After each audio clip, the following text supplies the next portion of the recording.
Bonjour à tous, aujourd'hui on se retrouve pour parler des conséquences du réchauffement climatique. Donc comme vous le savez, le réchauffement climatique est l'un des sujets qui inquiète le plus la population mondiale.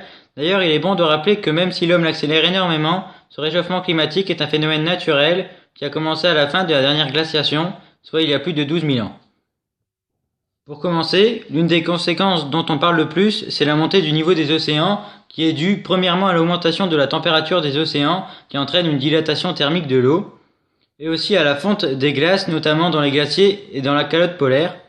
Cette élévation du niveau de la mer met en danger les terres émergées situées à très basse altitude, qui pourraient bientôt se retrouver sous les eaux, et elle accentue aussi l'érosion.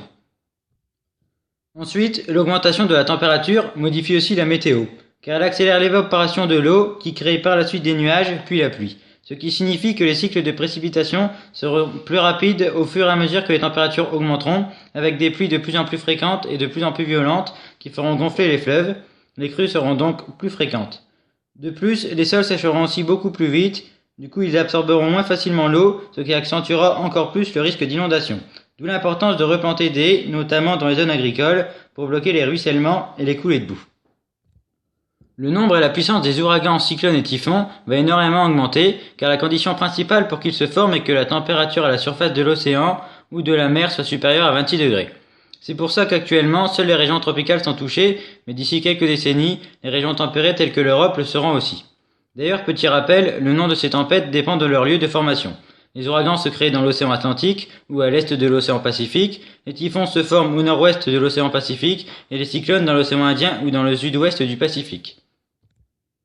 Il y a aussi de lourdes conséquences environnementales, car l'augmentation de la température détruit des habitats naturels, comme la banquise, qui fond de plus en plus vite et rétrécit au fil des années, ce qui met en danger de nombreuses espèces polaires. Les incendies en période de sécheresse se déclenchent aussi beaucoup plus facilement, comme on peut l'observer actuellement en Californie, en Sibérie ou encore dans le Pantanal, et dans de nombreuses savanes.